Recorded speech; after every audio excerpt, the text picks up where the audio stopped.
हैं, जो लोन उसका का पता जवाब कुछ है मैं नहीं। देखिए जो 7 चक्र हैं ये मनुष्य के 7 चक्र होते हैं। तो इंसान जब मरता है तो उसके जो प्राण है वो किस चक्र से निकलेंगे, वो इस पे निर्भर करता है कि उसने कर्म किया है और उसके कितने चक्र खुले हैं, और उसके कर्मों के अनुसार जो है उसके अलग अलग अंगों से उसके प्राण निकलते हैं। तो मान लो उसने जीवन भर कर्म किया है, शूद्रों ने बेसिकली 4 कास्ट है, तो सबसे ज्यादा जो कर्म किया है शूद्र वो टांगों से करते हैं, जो फार्मर्स होते हैं, लेबर्स होते हैं। तो सब लोगों ने अलग अलग कर्म के, बीच में मत बोलिएगा, मैं इसका जवाब दे देता हूँ लोन समुराय जी का। तो मैं नहीं बोल रहा हूँ ज्ञान सफर जी, आप जरा देख ले माइक किसका ऑन है, झूठ मूठ का इल्जाम मत लगाए मुझे कि मैं बोल रहा हूँ। नहीं मैं जवाब दे रहा हिंदू हूँ। क्रांति जी, मैं एक अरे चीज कहना बेगम चाह रहा बाजी हूँ। रुको, फिर कंप्लीट होने दो यार, बीच में कंप्लीट होने दो, उसके बाद मैं तुम्हें देता हूँ बेगम बाजी। तो जो शूद्र हैं वो लेबर्स जो मेनली काम करते थे, टांगों से काम करते थे, कर्म तो हिंदुज्म में एक लॉ है कि जो जैसा तुम कर्म करोगे उसी के अनुसार तुम्हारे अलग अलग हिस्सों से प्राण निकलेंगे मरते वक्त। तो जो शूद्र हैं वो अपने प्राण को बेसिकली टांगों से छोड़ते थे। वैश्य जो है वो अपने प्राण को ये लेग जो थाई है उससे छोड़ते थे, और क्षत्रिय हैं जो है वो ज्यादातर कर्म करते थे हाथों से, तो वो उनके प्राण जो है हाथों से निकलते थे। और ब्राह्मण जो है वो लगातार मेडिटेशन करके ब्रह्म ग्रंथि से अपने प्राण को छोड़ने का उनका नियम होता था, क्योंकि वो कुंडली शक्ति को लगातार रेस करते थे, तो वो अपना प्राण जो है सिर से ब्रह्म कमंडल से निकालते थे। इसलिए ब्राह्मण सिर से पैदा हुआ, ये क्षत्रिय हाथ से और थाई से, वैश्य और शूद्र जो है ये टांगों से पैदा हुआ, ये कहा गया है। तो ये इसका असल मतलब था। ये तो स्पिरिचुअलिटी में ये सारे जो कहानी है ना ज्ञान सफर जी, ये सारी जो कहानी है ना, ये मजाक उड़ाना, हिंदू धर्म का मजाक उड़ाना, ये जो आप बता रहे हैं ना, कोई अच्छी बात नहीं है कि ब्राह्मण जो है सिर से पैदा हुए हैं, शूद्र जो टांग से पैदा हुए हैं, ये कोई सम्मान नहीं बढ़ा रहा है हिंदू धर्म का। और कोई चक्र देखने गया है क्या? आपने चक्र देखा है शरीर में क्या, कि जान जो है दलितों का नीचे से निकलता है, ब्राह्मणों का मुंह से निकलता है? कैसी बात कर रहे हैं ज्ञान सफर जी, कैसी दक्षानुसार बात कर रहे हैं? ज्ञान सफर जी, discrimination, it's a clear discrimination and racist story. ये सब रेसिज्म है दलितों के खिलाफ। उन्होंने कर्म किया तो ऐसे पैदा लिए, उनका प्राण जो है नीचे से निकलता है, ये रेसिज्म है मेरे भाई, डिस्क्रिमिनेशन है ये कहानी गंदी कहानी। ये आपने कभी मैं एक बार जवाब देता हूं। इस जाहिल का माइक बंद करिए ज्ञान सफर जी, इस जाहिल का माइक बंद। तू ही बोलता रहेगा पूरी स्ट्रीम में, तू ही बोलता रहे पूरी स्ट्रीम में। अरे जाहिल मैं ये चीज बीच में क्यों बोलता है? तू ही बोलता रहे, मैं तो तेरे से बात भी नहीं कर रहा। तू क्यों बीच में बोलता है? अब तू शांत रहे। ज्ञान सफर जी एक बताइए, आपने कभी सिर से पैदा होते देखा है किसी को? ना सिर से कोई पैदा होता है, ना कोई हाथ से पैदा होता है, ना जांग से पैदा होता है, ना पैर से होता है। उस चीज का लोग मान लेंगे, प्राण निकलते नहीं मानेंगे। ऐसे तो लोग भरे पड़े हैं। अबे जाहिल, तू क्या बोलता है? तेरे को समझ में आता है? कोई सिर से तू क्या बोलता है? तेरे को समझ आता है? प्राण निकलते हुए कभी देखा है? तो किसके देखते प्राण निकलते हुए? आज तक किसके देखे प्राण निकलते हुए? आत्मा को कभी देखा है किसी ने? ये पता है कैसे कैसे बेवकूफी लोग बातें करते हैं, कैसे लोग बेवकूफी बातें करते हैं। आत्मा निकलते हुए इनको देखना है, ये ऐसे लोग हैं।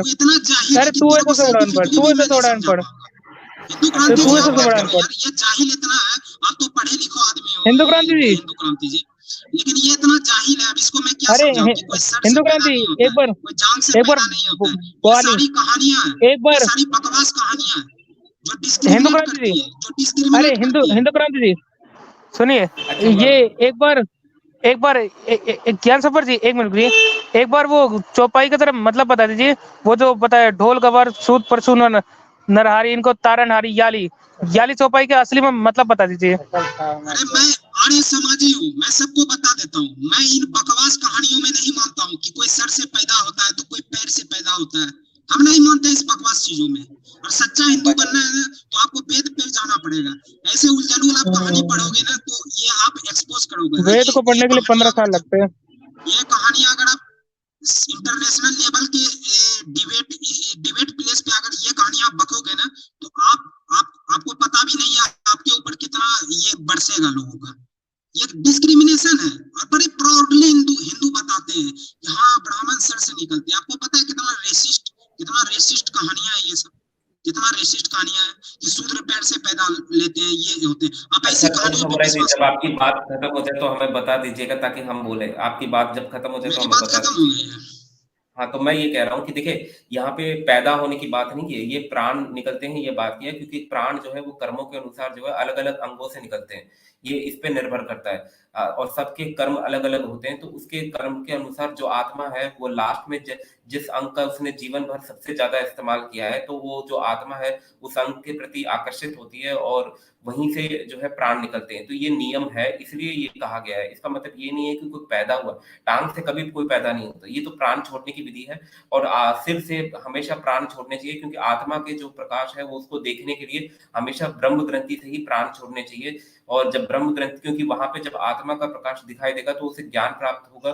उसे ज्ञान जब प्राप्त होगा तो डिटैचमेंट होगा पूरे वर्ल्डली मैटर से। जब डिटैचमेंट होगा तो वो ओम के द्वारा जो है धीरे-धीरे उसका जो कॉन्शियसनेस है वो यूनिवर्स में मर्ज हो जाएगा और दो आत्मा और परमात्मा ऐसे मिलने की कोशिश करेंगे जैसे दो बिछड़े हुए भाई हैं और क्षण भर में उसको मोक्ष प्राप्त हो जाएगा। तो ये नियम है, जहाँ ब्राह्मण जहाँ चोटी बांधता है उसे ब्रह्म कमंडल ब्रह्म ग्रंथि कहते हैं।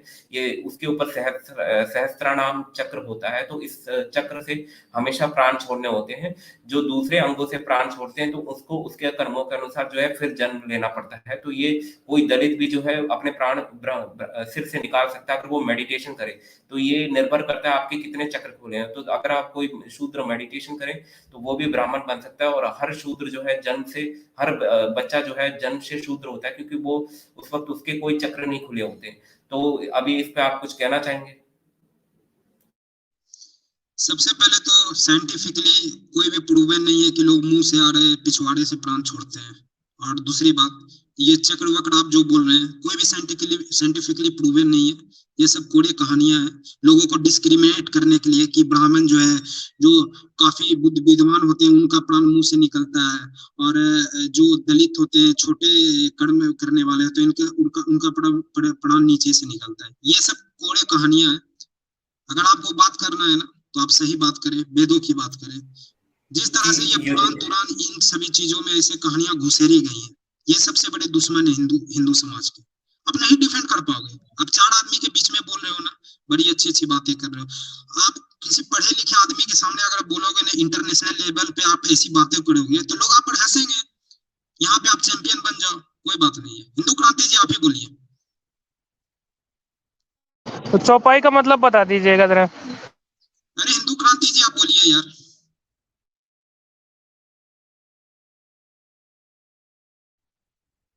हिंदू क्रांति जी चले गए हैं मुझे लगता है, हिंदू तो मैं क्रांति जी यहीं पे है। हिंदू क्रांति जी बोलिए। हिंदू क्रांति जी थोड़ा सेंसिबल बात करते हैं क्योंकि वो पढ़े लिखे व्यक्ति हैं। और कई लोग जो है, अब मैं क्या बोलूं, हिंदू क्रांति जी आप ही बोलिए, आप ही समझाइए ये सब क्या है, कहानियां वगैरह, इसमें कितना सत्यता है कि सर से पैदा लिया तो पैर से पैदा लिया। सबसे पहले तो ब्रह्म जो है, ब्रह्म का कोई शरीर होता ही नहीं है, उसका कोई हाथ मुंह है ही नहीं ईश्वर का, ठीक है ना। वेदों पे जाइए, वो तो निराकार है, निर्गुण है यार। तो कहाँ से सर पैर आ गया?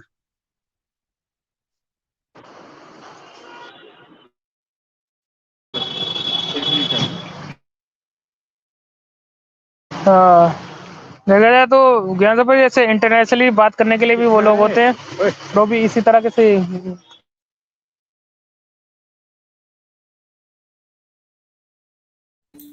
जी क्या ये मेरा कहना है कि ईश्वर तो निराकार निर्गुण होता है, तो सर पैर कहाँ से आ गया? नहीं, ईश्वर निराकार होता है, पर आत्मा जो है अलग अलग स्थानों से निकलती रहती है। और आत्मा जो है जब सोते हैं तो आत्मा जो है गर्दन के पीछे होता है, और गहरी निद्रा में जो आत्मा जो है वो हृदय के गहरी निद्रा में जो तुरीय अवस्था में जो है आत्मा सिर पे होता है, और जब बिना स्वप्न की अवस्था में जो आत्मा जो है वो हृदय के अंदर होता है। तो आत्मा जो है अपना स्थान बदलती रहती है शरीर में। जब आप सोते हैं, स्वप्न की अवस्था में होते हैं या गहरी निद्रा में होती है या तुरिया की अवस्था, मतलब जो जिसमें विचार, तुरिया अवस्था ऐसी विचार होते हैं जिसमें विचार बिल्कुल नहीं आते हैं। तो जब विचार बिल्कुल नहीं आते हैं तो उस वक्त जो है सिर में होता है। तो ये उस पे निर्भर करता है ये चीजें।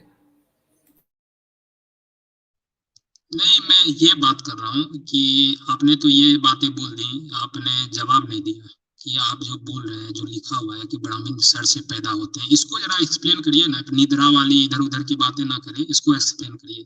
कैसे ब्राह्मण क्षत्रिय, जब ईश्वर निराकार होता है तो उसका गर्दन और सर कहाँ से आ गया? वो तो कोई शारीरिक प्राणी है नहीं ईश्वर। हाँ, अल्लाह जी, अब्राहमिक रिलीजन में ऐसी बातें होती तो मानता मैं, क्योंकि उसका तो अल्लाह बैठा हुआ है 7वें आसमान पे, अर्श पे बैठा हुआ है कुर्सी लगा के। लेकिन हिंदुइज्म में तो ईश्वर निराकार है मेरे मित्र, तो वो कहाँ से पैदा हो रहा है ब्राह्मण सर से, ये बताइए। जी, मैं ये बताता हूँ कि देखिए ब्राह्मण जो है वो कुंडली शक्ति को लगातार रेज़ करता रहता है। आप रेज़ करने की कॉन्शियसनेस को रेज़ करने की वो हमेशा प्रैक्टिस करता होता है। वो प्रैक्टिस जब करता है तो जब वो मृत्यु में पहुँचता है, तो आप देखिए जितने भी मृत्यु में पहुँचते ही आत्मा को हमेशा सिर से निकालना होता है, क्योंकि वहाँ आत्मा का प्रकाश उसको दिखाई देता है। आत्मा का प्रकाश जब दिखाई देता है, जब वो लाइट दिखाई देती है, तो उसको और कौन देखता है आत्मा का प्रकाश? मन देखता है, और जब मन आत्मा के प्रकाश को देखता है, तो उसे पता चल जाता है कि ये हम शरीर और आत्मा अलग-अलग है। तो उस डिटैचमेंट होता है और उसके कारण जो है वो मोक्ष को क्षण भर में प्राप्त करता है ओम की ध्वनि से। तो ये चीज़ है। आत्मा का जी, आप बोलिए वैसे तो एकदम राइट। ये आपका जो मैंने प्रश्न पूछा, इसका तो सवाल आपने दिया नहीं, बस आप कुछ भी बोलिए, आत्मा मन से होता है, आप जोड़ने की कोशिश करिए कुछ भी जलेबी बना के, तो वो अलग बात होगी। कुछ प्रूवन हुआ नहीं कि कैसे शरीर जन्म लेता है, ये ब्राह्मण जन्म लेते हैं ब्रह्मा के मुख से, तो इसका तो जवाब मुझे मिला नहीं, इधर-उधर की आपने बातें की, ठीक। नहीं, ब्रह्मा के सिर कोई से बात नहीं। पैदा होता है ये कहा गया है। आपने ये देखा होगा जब द्रोणाचार्य मृत्यु को प्राप्त कर रहे थे, तो आपने उन्होंने भी अपनी आत्मा जो है वो सिर से छोड़ा था। ये महाभारत में लिखा हुआ है। तो ये मुँह से छोड़ा था। तो ये तो फैक्ट है कि आत्मा को सिर से छोड़ना होता है, क्योंकि वो मेडिटेशन करते हैं। ध्यान करते क्यों हैं? ध्यान इसलिए तो करते हैं आत्मा का प्रकाश क्या देखने आपने के लिए। जाके देखा था ज्ञान सफर जी? क्या आपने टीवी सीरियल में आपने देख लिया कि मुख से छोड़ रहे हैं तो यहाँ से छोड़ रहे हैं? क्या प्रमाण है ज्ञान सफर जी? कोई प्रमाण नहीं है। प्रैक्टिकली किसी को आपने देखा मुख से छोड़ते हुए इस दुनिया में? बस जी, कोड़ी बुद्धिज़्म कहानी है में मेरे भी मित्र। जी, बुद्धिज़्म में भी यही लिखा हुआ है कि वो लाइट को देखने के लिए तो सहस्त्रनाम चक्र जो होता है, तो वो वहाँ से उनको प्राण छोड़ने होते हैं। ये तो मतलब चक्रास को धीरे-धीरे खोलने का एक प्रोसेस है। एक-एक चक्र खोलने का, फिर वो जिसके चक्र जितने ज़्यादा खुले हैं उसके हिसाब से वो जो है प्राण छोड़ता है। एस्ट्रल प्रोजेक्शन भी उसी अंग से होता है। तो ये मेडिटेशन पे निर्भर करता है कि कौन कितना ध्यान करता है। अगर जो व्यक्ति जो है ध्यान बिल्कुल नहीं करता हो, तो उसके प्राण जो है सिर से नहीं निकलते हैं, तो ये चीज़ है। हिंदू क्रांति जी नाराज हो गए क्या आप हमसे?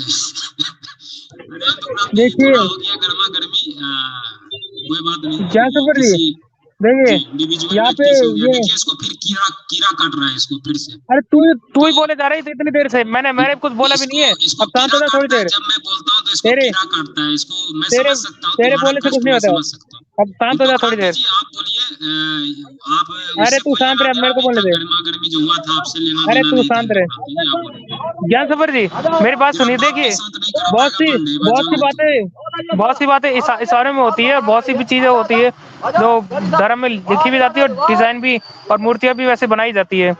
तो अगर सॉल का जो कॉन्सेप्ट है वो अभी भी रिसर्च में चल ही रहा है, तो उसको ना किसी ने नकारा है ना वो। अब सॉल किससे और कैसे निकलता है ये भी देखा जाए तो एक कंट्रोवर्सी तो है ही। तो इसमें हाँ, अगर सॉल देखा का जाए, रिसर्च चल रहा है, तो क्या कहाँ तक रिसर्च किया है? क्या आपने रिसर्च कर रहे हैं? क्या अपने पान के दुकान पे आप रिसर्च कर रहे हैं क्या आप वहाँ पे? तूने तूने कहाँ पढ़ लिया कि रिसर्च नहीं चल रहा है, ये बता दे। क्या आप पान के दुकान पे आपने रिसर्च किया है सोल पे? बताइए फिर जरा मुझे। तूने कहाँ पे रिसर्च किया है ये बता। वकालत में किया है क्या? मैं तो नहीं बोल रहा हूँ कि मैंने रिसर्च किया है। आपने बोला तो कि बस तूने बोला कि तो बस रिसर्च चल बस रहा है गांडे, जो तो कर रहा गांडे है ना मुझे ये उससे बता, वो कहाँ पे उनका अपने वीडियो देख, समझा? पान के दुकान पे रिसर्च कर रहा है क्या गांडे?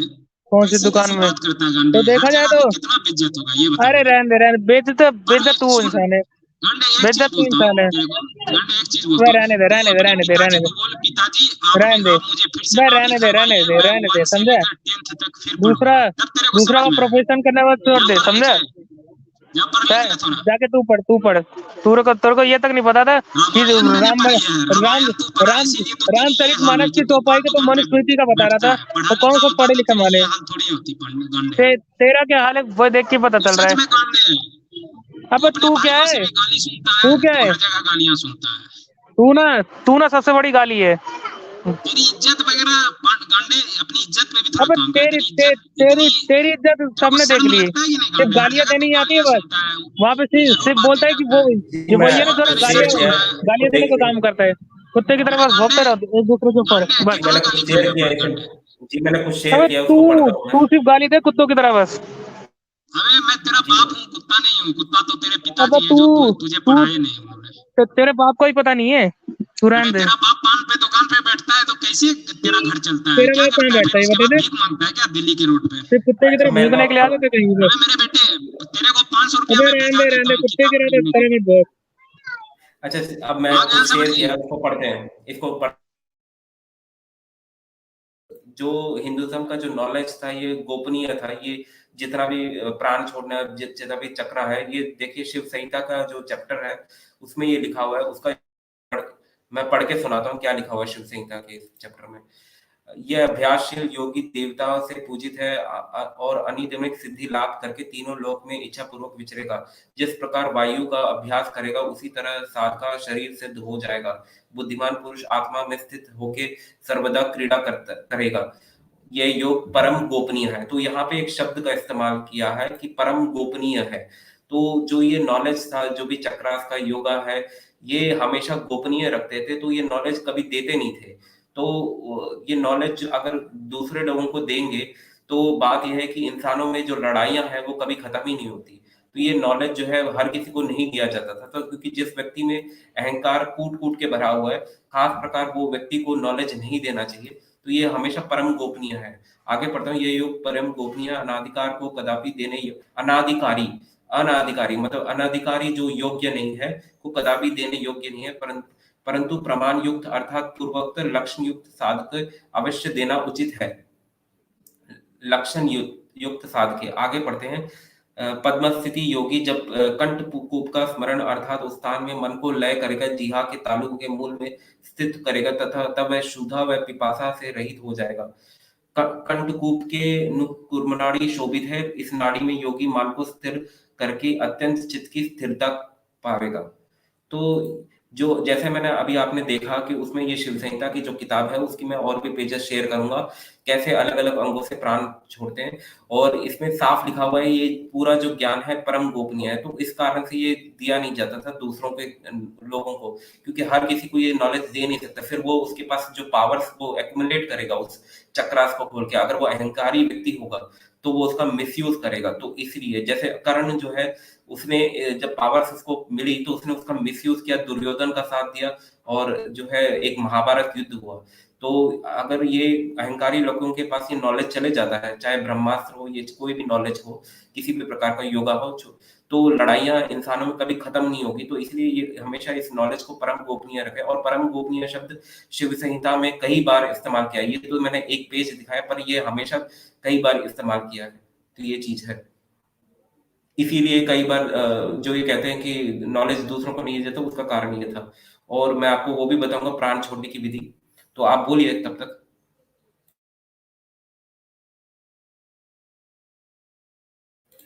जी कोई बोलना चाहता है? बेगमबाद जी। जी, मैं तो वो कह रहा था, ये 90% जो बता रहे हैं, हिंदू क्रांति जी बता रहे थे कि 90% तो खत्म हो गया कास्टिज्म। तो ये जो जितने भी हिंदू हैं, 100 करोड़ जितने भी हिंदू हैं, उनमें सब में कास्टिज्म, शादियां नहीं होती अभी भी। तो ये तो 100% में ही अभी कास्टिज्म है। अगर शादियां इंटरकास्ट, शादियां होती तो है, कितने बेगमबाजी होती है। बेगमबाजी आपने 1-2% बहुत की, खूबसूरत बात कही है। 1-2% की बात और बता ऐसे रहा ही हूँ मैं। थोड़ा दिमाग का इस्तेमाल किया कीजिए, उसमें लॉजिकल नहीं, बात ये तो करेंगे तो समझने 100%, वाला ये कोई बीच नहीं। में फिर से मैं कह बोल रहा रहा हूँ फिर से जो बोल 90%, नरेंद्र जी एक बार मेरी बात सुनिए। मैं ये कह रहा हूँ अगर शादियां इंटरकास्ट और वैसे होती तो हम मान सकते थे ये 90% में खत्म हो गया। लेकिन ये 90% में विद्यमान है, 10% में खत्म हुआ है। जो उन्होंने क्या इंटरकास्ट बोला शादियां कि कर रहे हैं उनमें खत्म हो गई जी। उन्होंने बोला कि छुआछूत खत्म हो गई 1% लगभग खत्म हुआ है बेगमबाजी। 95%, 1% 95% 1% खत्म छुआछूत हुआ खत्म होगा, हो गया। 99% है ये कास्ट ये फिर सिस्टम। से अगर होता आप बीच में। गांव घर में रहते होंगे तो आपको सुनने को मिलता होगा जातिवादी स्लैंग्स की, ये चमार है, ये छोटे जात का है, तो आपको कहीं बैठते होंगे तो ऐसा नफरती भाषा आपको दिखता होगा, कोई ना कोई ऐसी बातें करते होंगे कि वो छोटा जात का है, उसको उसके साथ मत बैठ, ये न कर। तो गांव में ये है कास्ट सिस्टम। शहरों में 2-3 केस मिल जाता है, बहुत रेयर है, ज्यादा इंटर कास्ट मैरिज होता है, रेयर नहीं है, लेकिन 70% आबादी जो है गांव में बसती नहीं, है, भारत के गांव। मैं बोल अरे जी, पैगंबर जी, मैं आपको डाटा निकाल के दिखा दूं, एक मिनट। वो क्या कहते हैं ज्ञान सफर जी, डाटा एक बात बोल देने निकाल के दो दिखा मुझे, दीजिए। एक बात ज्ञान बोल सफर जी, देने दो। अगर कोई बोलता मैं है ये कह रहा हूँ कि बेगम नाम बात बदल बोलना चाह रहा के है बैठे कि हैं जो शहरों में जो है ना, नाम बदल के रहते हैं, जिनका जो बिल्कुल लो कास्ट के होते हैं वो नाम बदल के बैठे हुए हैं। अरे ऐसा लगता है कि सब सेम है, लेकिन नहीं है लगता सेम। नहीं है। तो ज्ञान सफर जी, अब डाटा निकाल वो दीजिए जरा, अरे सरनेम बेगम बात जी, इंटरकास्ट मैरिज का। आप ज्ञान की बातें कौन कर सा रहे डाटा हैं, तो निकालना है? आप जो बातें करते हैं ना, पढ़ा इंटरकास्ट मैरिज लिखा का आदमी के सामने जी, करेंगे तो उनको समझ में एक आएगा। दूसरे के जो निकालता कास्ट हूँ। में पढ़ा मैरिज होता लिखा है उसका आदमी डाटा है, निकाल उसके दीजिए सामने जरा, आप कितना भी बात आपको करेंगे सारा पता वो चल ऐसे जाएगा। ही बीच में बोलेगा। क्योंकि मैं शहर में लगभग 20 साल से रहता आया हूँ, और मुझे पता है 20 यहाँ साल पे से कितने ये लोग टीटा ढोते हैं शहर में, मजदूरी का काम नहीं, करते हैं। ये गांव में सिर्फ ऐसी तैसी करवाता है बस, और इसलिए मैं तुम मेंढक जैसों का की कुआं ऐसी बनाए। तैसी करता हूँ, गवार लोगों की जो अरे व्हाट्सएप तू खुद ही यूनिवर्सिटी से कराता है। पढ़े लिखे हैं।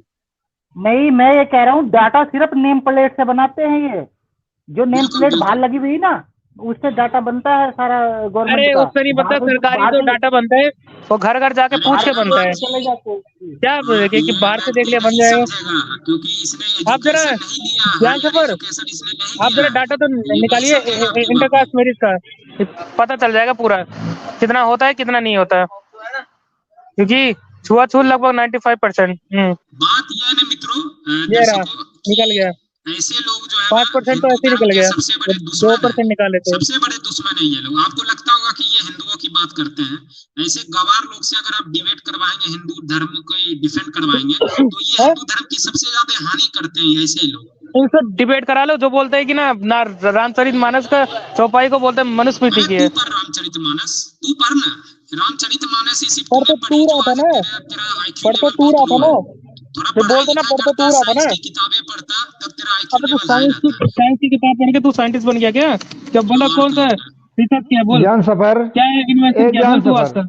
ज्ञान सफर, हाँ बोलिए। ज्ञान सफर, हाँ इन हिंदू दो में क्रांति से जी आप एक, बोलिए। इन दो में से एक को बैक स्टेज करो, फिर जो दूसरा एक को बैक स्टेज करो, फिर जब दूसरे से बातचीत हो जाए तो उसको बैक स्टेज कर करके फिर उसको लेने, दोनों बीच में बहुत टपक बोलते हैं। आप ही बोलिए, मैं दोनों का माइक म्यूट हिंदू करता हूँ। अभी क्रांति जी, आप ही आप बोलिए। इतना लेट से बोले हैं, काश पहले बोल देते आप।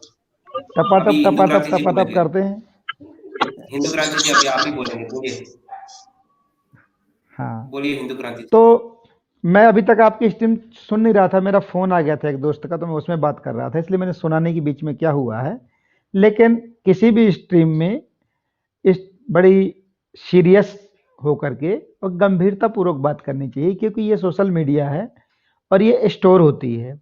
इस तरह से तू मैं करके और एक दूसरे को नीचा दिखाने की कोशिश करने से इसमें केवल आपको के बारे में लोगों की धारणा बनती है कि आप लोग कितने मूर्ख हैं।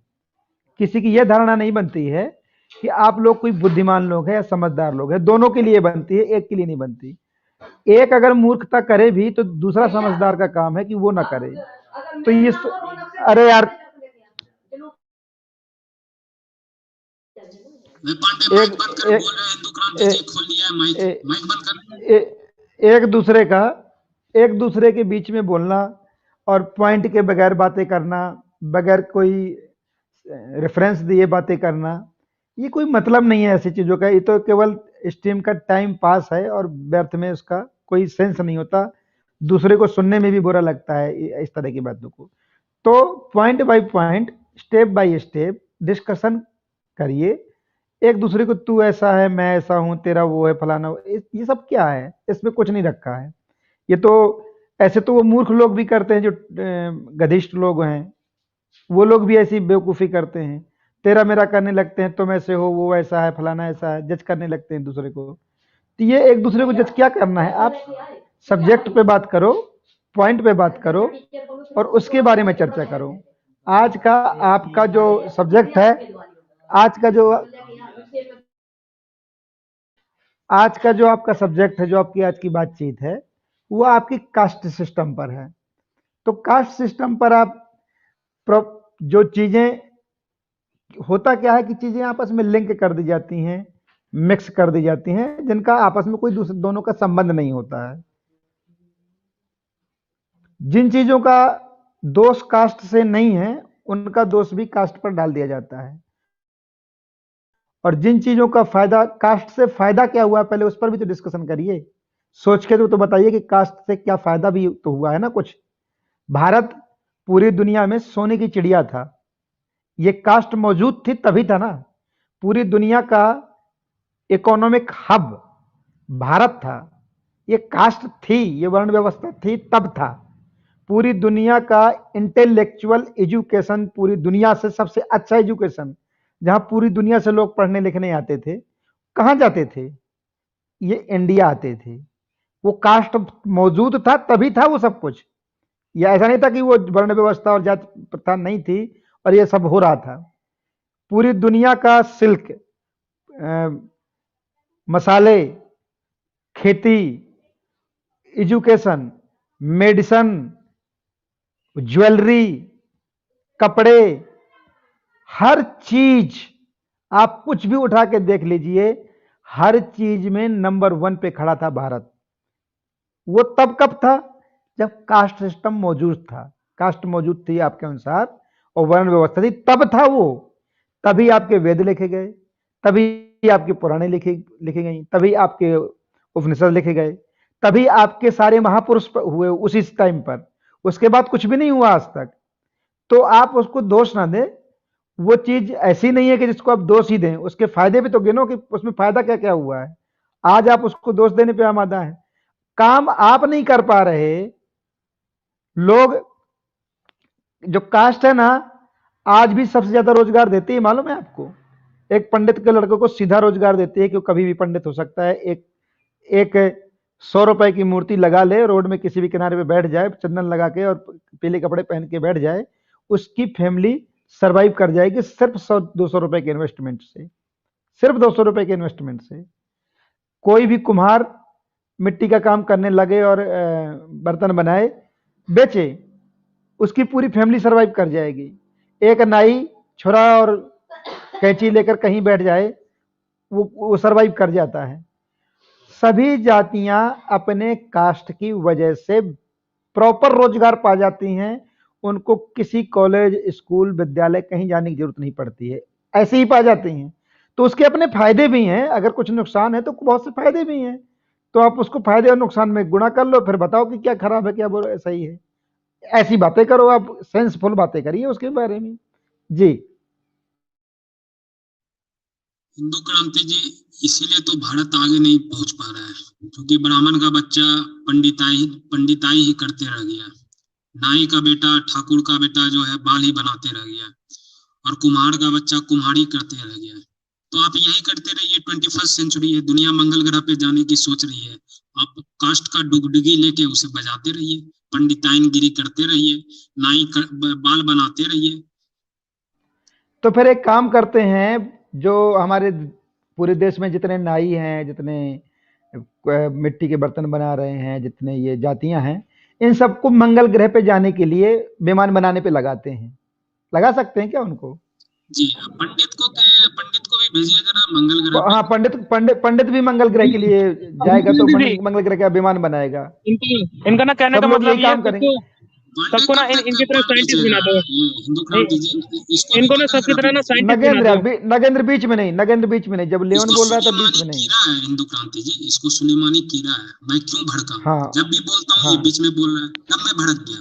नहीं तो क्या करेंगे? मेरे को उंगली कर रहा है तब से। लेवन छोड़ो यार उसको। पांडे, तू मेरे हाथ में दिल्ली में, तू हाथ में मिलेगा नहीं मिलेगा, तू एक को बैक स्टेज करो ज्ञान सफर, इनको एक को करो बैक स्टेज। मैं तेरे को याद दिला दूंगा गांधी। बैक स्टेज करो दोनों से।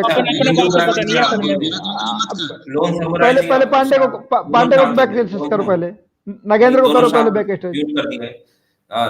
हिंदू क्रांति जी आप बोलिए, आप दोनों बीच में मत बोलिए। हिंदू क्रांति रहने दे सारे बिहारी कुत्ता। अबे बिहारी बिहारी अरे तेरा ऐसे बाप है, राजेंद्र प्रसाद क्या भी है, बिहारी बस थे। कहाँ से बात है? मेरे को थत्था से ढूंढने में लगवानी वक्त बेचते लगेगा। थे। सबसे ज्यादा गरीबी वहीं दोनों से है, शांत रहिए। दो वक्त का यूपी आके खाना बढ़ मिलता चुका है है। तेरे परिवार को। बैक डराना स्टेज डराना करो तू। ना, एक आदमी को बैक स्टेज करो यार, वाला समझते नहीं हो इन बिहारी लोगों लगता को। बैक स्टेज यार करो एक, ज्ञान से भर, ये क्या नगेंद्र प्रिमिटिव करो इसको। क्वालिटी रहने दे, आप रहने दे। रोहन इस समुराय, जैसे लोगों को आप अबे तो बैठाते कौन हो से यहाँ बाप पे, है तेरे? क्या ये इंटेलेक्चुअल डिबेट करेगा? ये थत्था तू इसको क्या इक्वल का इंटेलेक्चुअल स्पीकिंग डिबेट है, नहीं हर पड़ता इस जगह गाली थत्थे को। स्टार्ट कर देता है। ये हम लोग के साथ बैठेगा यहाँ पे बात करने के लिए। यार कुछ तू अपना भी रहने दे, स्टैंडर्ड बढ़ाओ तो तू ज्ञान से निकल भर जी, ले ना, कुछ अपना भी स्टैंडर्ड बढ़ाओ। तू ना अपना निकल ले, स्टैंडर्ड है, कुछ जा, इंटेलेक्चुअल लोगों को तू ना बैठाओ निकल यहाँ ले, पे। जा, ये निकल माँ निकल। बहन का गाली देता है ये। अब और माँ जब बहन की मैंने गाली जरा सा तू बोला ना कास्ट देखने सिस्टम, ये देख मेरे के को माँ भागा था बहन कल वैसे तू। ने गाली दी मेरे को। ओहो, ये कल तू थत्था गाली सब। देके भागा था कि नहीं? तू गाली अबे देके भागा गाली था कि देके नहीं कल? भागा था, बोल। तू मेरे को धमकी दे हाँ रहा था, बस हो तूने भी गया, तो बहुत बार गाली दी गाली है मेरे देके को। मैं भागा तो था तू मजाक में बोला था। यहाँ हमारा पे, प्लानिंग बता कैसे दूं, कैसे क्या वो करने प्लानिंग लगा हुआ है। था बता दूं तेरे को। गाली देके भागा था मजबूर मत कल ये। कर, अरे यार दोनों में बैक तो स्टेज साला करो ना इनको मुंह पे यार, गाली रहती है उसकी। दोनों में ज्ञान डिसाइड हुआ सफर था। बैक मैं स्टेज मैं ऐसे करो यार। करूंगा, साले अच्छा मैं जाहिल। अब बोल रहा मुंह पे रहती है हूँ। लोग गाली। समुराय आप शांत हो जाइए, अब मैं बोल रहा हूँ। तो मैं आपको जो आपने बोला था कि प्राण अलग अलग ज्ञान सबर स्थानों जी से इसको निकालते आप तो नीचे उसका बैठाओ, ये गांडे को आप नीचे बैठाइए, न तो मैं बस जाता मैं हूँ। नहीं मैं तू रहने दे, स्ट्रीम, तू हट। ये देखिए स्ट्रीम बस एंड करने वाला हूँ, ये आ गया है लगभग एंड पे। तो ये देखिए, ये पढ़िए गरुड़ पुराण में। इस संसार में सभी प्राणी नश्वर हैं और ना एक दिन सभी को मरना होता है, लेकिन सभी को प्राण अलग अलग तरीके से निकलते हैं। कुछ लोगों के मरते समय आंखें उलट जाती है, कुछ तो मुंह खुला जाता है, वहीं कुछ लोग मरते समय मलमूत्र त्याग देते हैं। ऐसा क्यों होता है, इस बारे में गरुड़ पुराण में काफी कुछ स्पष्ट किया गया। ये जानो की बातों के जानिए। गरुड़ पुराण के मुताबिक मरते समय आत्मा शरीर के 9 द्वारों में से किसी से शरीर छोड़ती है। ये 9 द्वार दोनों आंखें, दोनों कान, दोनों नासिक, मुंह या फिर उत्सर्जन अंग है। जिस व्यक्ति को आत्म उत्सर्जन अंग से निकलती है, मरते समय वो मलमूत्र त्याग देते हैं। हालांकि गरुड़ पुराण में इस तरह से प्राण को त्यागना अच्छा नहीं माना जाता। पापी, अब देखिए, पापी व्यक्ति के इस तरह निकलते हैं प्राण। उत्सर्जन अंग से प्राण उस व्यक्ति से निकलते हैं जो जीवन भर सिर्फ अपने अपने परिवार के लिए ही सोचता है, जो कल्याण नहीं करता, सिर्फ धन अर्जित करने में ही लगा रहता है, काम वासना में लगा रहता है। ऐसे लोग जब मृत्यु के समय यमदूतों को देखते हैं तो घबरा जाते हैं। उनके प्राण नीचे की ओर से सक्रिय के लिए निकलते हैं, नीचे की ओर से निकलते हैं। इसके बाद प्राण वायु नीचे के मार्ग से निकल जाती है। प्राण वायु के साथ अंगूठे के आकार का एक अदृश्य जीव निकलता है। यमराज के दूत इसको गले में पांच बांध देते हैं और अपने साथ यमलोक लेकर ले जाते हैं। इसके उलट जाती है आंखें। गरुड़ पुराण में भगवान विष्णु बताते हुए कहते हैं कि जो लोग मोह माया से ग्रसित है, जिन्हों को बहुत जाना चाह है रखते हैं, वो अपने परिजनों का जिनका मोह बहुत ज्यादा होता है, ऐसे लोग मन से वैराग्य होते हैं पाते ही। ऐसे लोगों का मृत्यु निकट आने पर आंखों का काम करना बंद कर देते हैं और वो सुनाई देना बंद हो जाता है, काफी अधिक होने लगता है, तो वह चाहकर भी किसी कुछ से बोल नहीं पाता। ऐसे लोग परिवार के मोह के कारण प्राण नहीं छोड़ना चाहते, फिर यमराज दूत बलपूर्वक उनके प्राण निकालते हैं। धर्मात्मा लोगों के निकलते हैं मुंह से प्राण। ये देखिए, शास्त्रों के अनुसार मुंह से प्राण वायु उनका निकलना बहुत बड़ा ही शुभ माना गया है। मान्यता है कि जो लोग जीवन भर धर्म के मार्ग पर चलते हैं, उनके प्राण मुंह से निकलते हैं, उन्हें यमलोक का कष्ट नहीं भोगना पड़ता है। नाक से प्राण निकलना भी बेहद शुभ है। शास्त्रों में बताया गया है कि नासिक में प्राणों का निकलना भी बहुत शुभ होता है। गरुड़ पुराण के मुताबिक इस तरह से उन्हीं लोगों के प्राण निकलते हैं जिन्होंने परिवार में रहते हुए सौर ऊर्जा निभाए हो, मन को वैरागी भी बना लिया हो। जी बोलिए लोग समुराय जी।